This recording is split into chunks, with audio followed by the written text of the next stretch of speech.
নমস্কার বন্ধুরা, আমার চ্যানেলের আরও একটি নতুন পর্বে আপনাদেরকে স্বাগত। আজকে কিন্তু আবার একটা কাঁচা মিঠা আমের রেসিপি নিয়ে হাজির হয়েছি। আজ কিন্তু বানিয়ে নিচ্ছি কাঁচা আমের আচার বা চাটনি।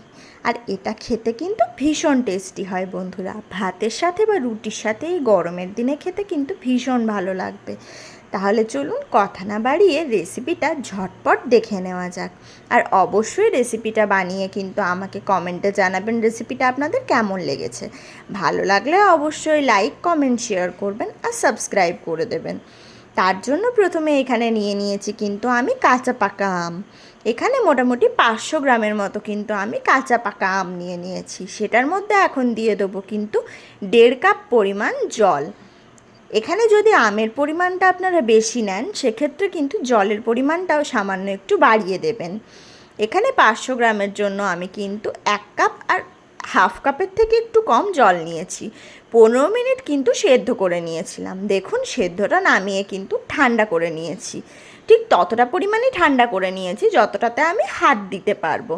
এরপর কিন্তু ঠিক এরমভাবে কিন্তু আমের পাল্পগুলোকে বের করে নিতে হবে। আর আঠিটাকে কিন্তু আমাদেরকে ফেলে দিতে হবে। আমি পুরো আমের পাল্পটাই বের করে নিচ্ছি।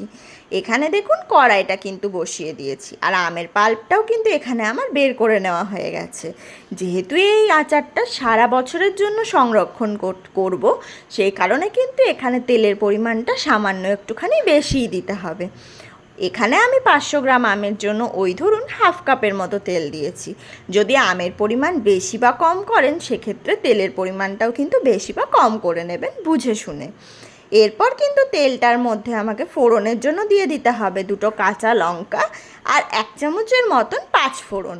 এখানে কিন্তু অবশ্যই 5 ফোড়নটাই ব্যবহার করার চেষ্টা করবেন, অন্য কিছু কিন্তু ফোড়ন দেবেন না। 5 ফোড়নে কিন্তু টেস্টটা ভীষণ সুন্দর আসে। তারপর দিয়ে দিলাম আমের পাল্পটা। আমের পাল্পটা দিয়ে মোটামুটি 1 মিনিটের মতো কিন্তু খুব ভালো করে নাড়িয়ে চাড়িয়ে আমাদেরকে মিশিয়ে নিতে হবে। দেখুন এখানে 1-1.5 মিনিটের মতো কিন্তু আমের পাল্পটাকে খুব ভালো করে মিশিয়ে নিয়েছি। তারপর দিয়ে দিচ্ছি সামান্য একটুখানি কাশ্মীরি লঙ্কার গুঁড়ো আর খুবই অল্প পরিমাণ একটুখানি হলুদ গুঁড়ো। এখানে কিন্তু লঙ্কার গুঁড়োটা দেওয়ার কারণে একটুখানি কালারটা দেখতে সুন্দর আসবে। আর যেহেতু শুকনো লঙ্কাটা দিয়েছি সেই কারণে কিন্তু এখানে ঝালের পরিমাণটাও ব্যালেন্সে থাকবে।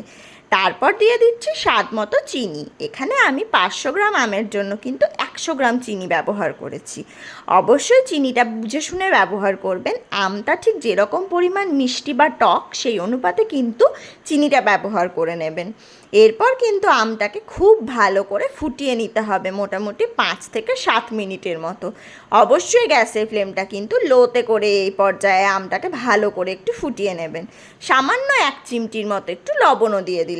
এই পর্যায়ে কিন্তু আমের আচারটা সম্পূর্ণভাবে তৈরি হয়ে গেছে। দেখুন কতটা গাঢ় হয়ে গেছে দেখতে।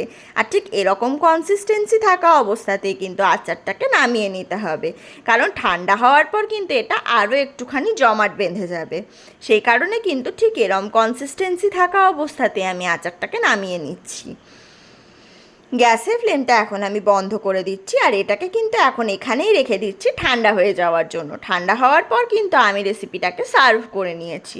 আশা করি সকলের ভীষণ ভালো লাগবে। ভালো লাগলে অবশ্যই চ্যানেলটিকে লাইক, কমেন্ট, শেয়ার করবেন। আর হ্যাঁ, সাবস্ক্রাইব করতে কিন্তু একেবারে ভুলে যাবেন না। বেল নোটিফিকেশনটাও অন করে দেবেন যাতে আমার সমস্ত রান্নার নোটিফিকেশন সবার প্রথমে আপনাদের কাছে পৌঁছে যায়। আর যদি ফেসবুক থেকে রেসিপিটি দেখে থাকেন অবশ্যই ফেসবুকের পেজটিকে ফলো করে দেওয়ার জন্য অনুরোধ করলাম। দেখা হবে আবার কোনো একটা নতুন ভিডিওর সাথে। ততক্ষণের জন্য ভালো থাকবেন, সুস্থ থাকবেন। আর অবশ্যই এই রেসিপিটা বাড়িতে একবার বানাবেন আর আমার কমেন্ট বক্সে জানাবেন রেসিপিটি আপনাদের ঠিক কেমন লেগেছে। আমার ভিডিওটি দেখার জন্য সকলকে অসংখ্য ধন্যবাদ।